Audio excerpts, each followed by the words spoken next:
Votre animatrice pour ce nouvel épisode de Fréquence Libre, la voix des élèves.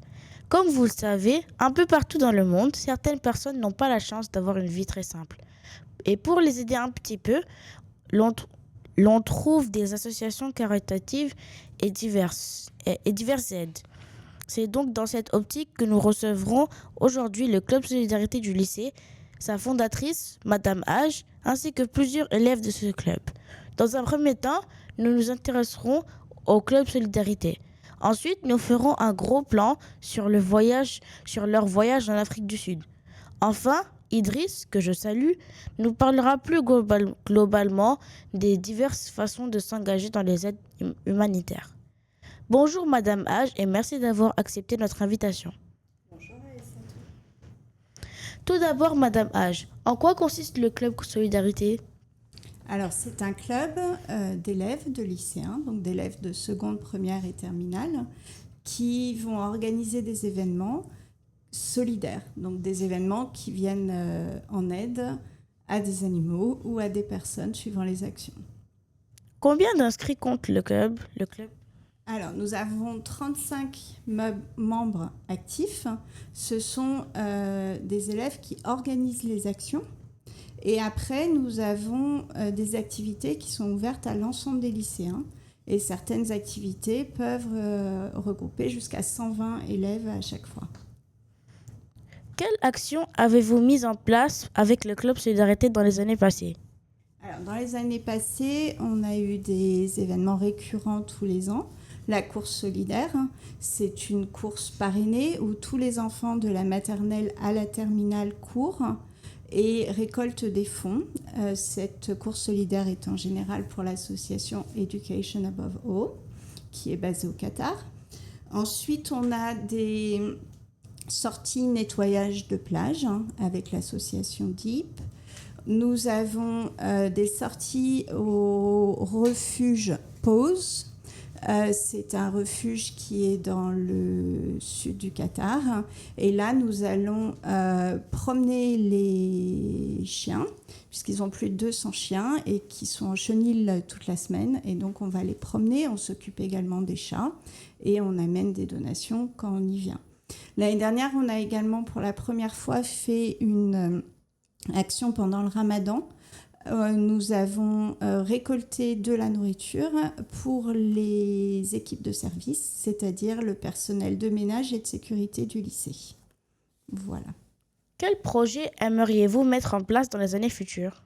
Alors, je voudrais élargir les associations avec lesquelles on travaille.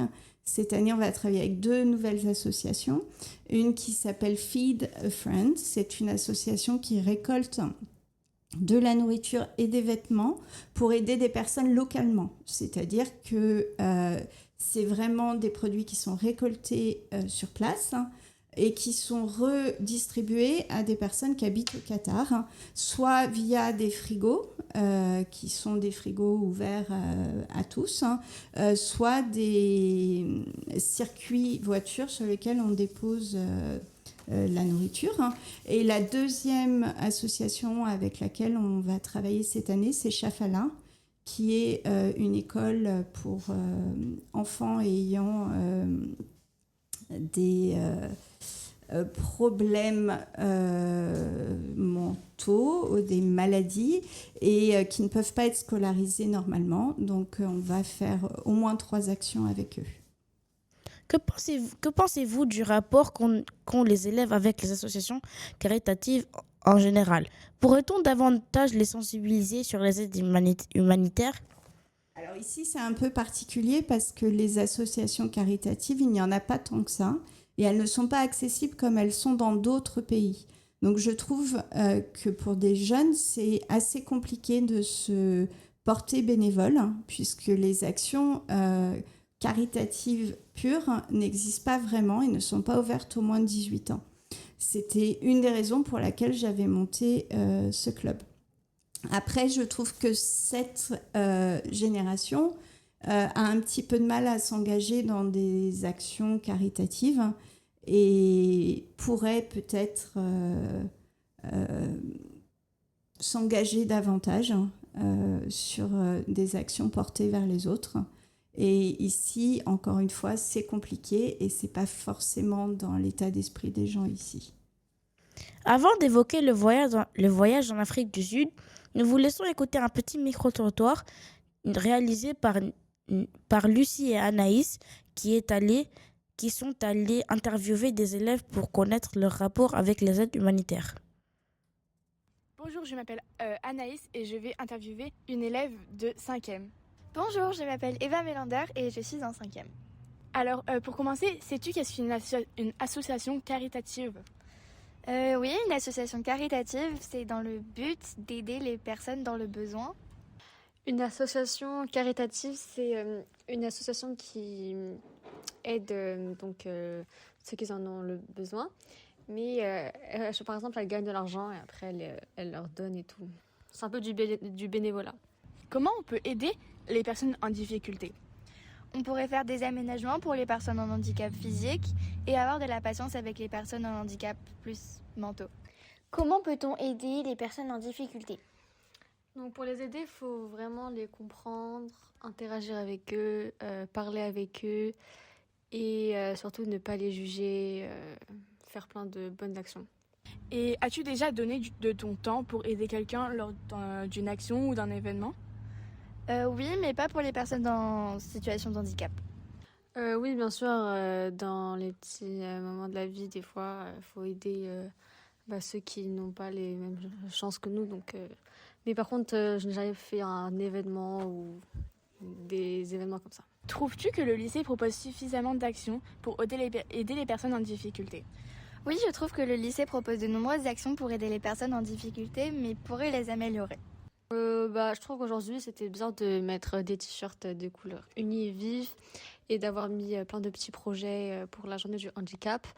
Mais après, en général, pas spécialement, juste à part aujourd'hui. Mais c'est quand même déjà une bonne action. Que penses-tu que les élèves pourraient mettre en place afin d'aider les personnes en difficulté ? Consacrer peut-être un peu plus de temps, vraiment avoir des projets pour comprendre, les aider et faire plein de projets pour eux. Je pense qu'ils pourraient tout simplement avoir de la patience et du respect envers eux. Connais-tu le club Solidarité ? Oui, c'est un club qui gagne de l'argent et qui après les redonne aux gens les plus démunis, je crois. Non, mais j'aimerais bien en savoir plus à propos. C'est toujours intéressant d'avoir l'avis des élèves. Évoquons maintenant le voyage en Afrique du Sud. Pouvez-vous nous expliquer quels étaient les objectifs de ce voyage ? Le premier objectif était donc la solidarité avec la visite de l'école en Afrique du Sud. On est venu les aider en faisant plusieurs activités avec eux et en retapant l'école. Voilà. Et en ajoutant des infrastructures pour les plus jeunes. Et le deuxième objectif, c'était la conservation de l'environnement. Donc on a logé dans une réserve animalière et on a fait des journées conservation. Donc on ramassait des plantes nocives pour les animaux. Et voilà. Pouvez-vous nous décrire une journée type lorsque vous étiez là-bas ? Il n'y a pas tellement une journée type parce qu'on faisait des activités différentes tous les jours.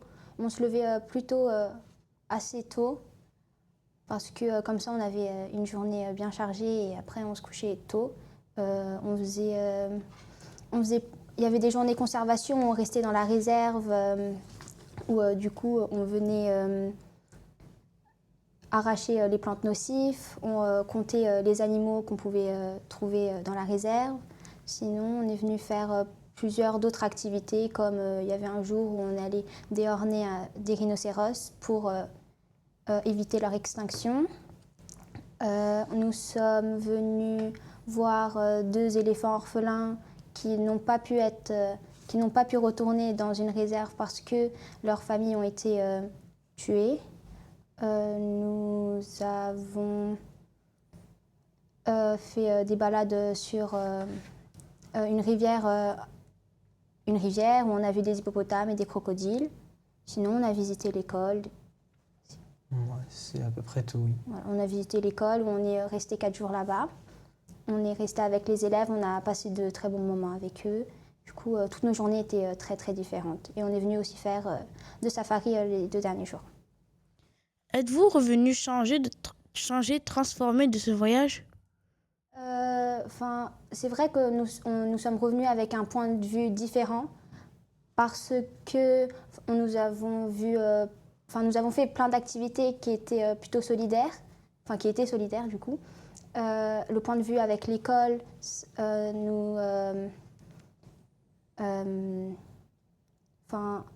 ça a changé complètement de ce qu'on vit ici au Qatar, parce qu'on s'est rendu compte qu'on avait beaucoup de chance, qu'on avait beaucoup de privilèges comparé aux élèves qui habitaient là-bas. Donc ça a changé beaucoup notre point de vue en tant que jeune enfant. On a vu aussi qu'on avait quelques ressemblances avec certains élèves, comme leur passion et pour l'école en fait. Nous et l'école, c'est l'école quoi. C'est compliqué d'y aller, c'est compliqué de l'aimer, donc même pour eux où c'est difficile d'avoir accès à l'éducation, ils ont du mal avec l'école aussi.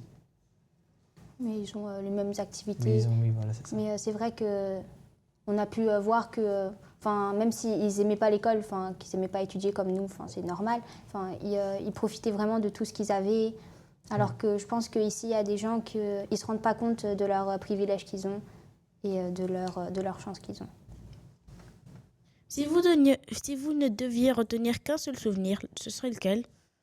Personnellement, ce serait la visite à l'école, parce que nous avons vécu des moments très émouvants avec eux.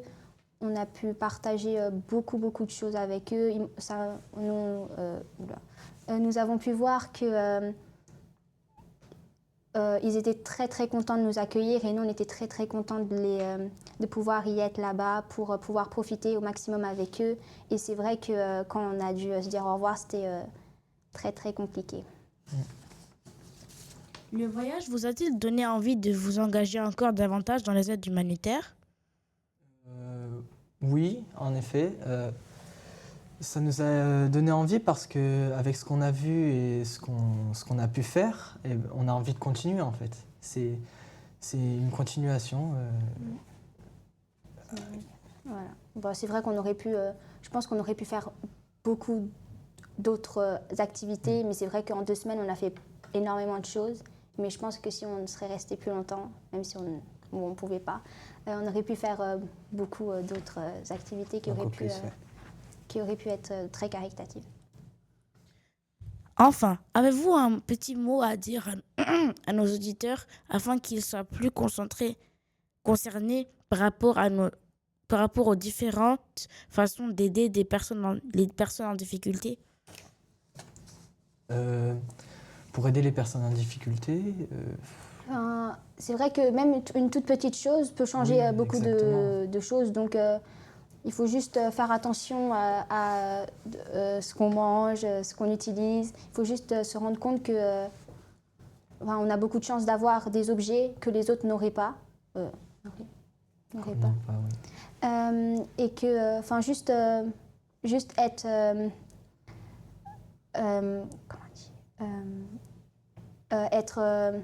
se rendre compte à quel point on est chanceux et que, juste faire des toutes petites actions qui pourraient aider beaucoup de monde.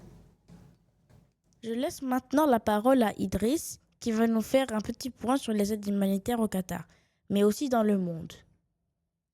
Bonjour à tous, je suis Idriss Ayari et aujourd'hui je vais vous parler des associations caritatives et leurs importances dans notre société.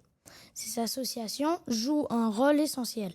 Elles aident les personnes en difficulté, soutiennent les familles, encouragent leur éducation et participent à de nombreux projets solidaires. Grâce à elles, beaucoup de gens reçoivent l'aide dont ils ont besoin au quotidien. Un très bon exemple d'organisation engagée est la Qatar Foundation. Cette fondation travaille dans plusieurs domaines importants, l'éducation, la recherche et le développement communautaire. Elle crée des écoles, soutient des projets scientifiques et organise des événements culturels, sportifs et solidaires. Son objectif est de donner des opportunités à tous et de renforcer le soutien de la société envers les personnes en difficulté. Les associations caritatives comptent aussi énormément sur les bénévoles. Même en donnant un peu de temps ou d'argent, chacun peut contribuer et faire une différence. Elles permettent également de sensibiliser le public à des causes importantes. Grâce à leurs actions, elles aident des personnes en situation difficile à mieux s'intégrer dans la société. Enfin, elles nous montrent que chaque geste compte, qu'il soit plus grand ou petit. Nous sommes tous humains, nous sommes tous égaux et chacun mérite d'être soutenu. C'est pourquoi nous vous encourageons vivement à soutenir des causes comme celle de la Qatar Foundation en faisant un don ou en participant à des activités caritatives, par exemple au sein du lycée en rejoignant le club Solidarité. Merci Idriss. Il est maintenant temps de nous quitter. Encore merci d'être venu au sein de notre émission afin d'évoquer ce sujet important. On se quitte maintenant en musique avec Spring at Night. À très bientôt. Au revoir.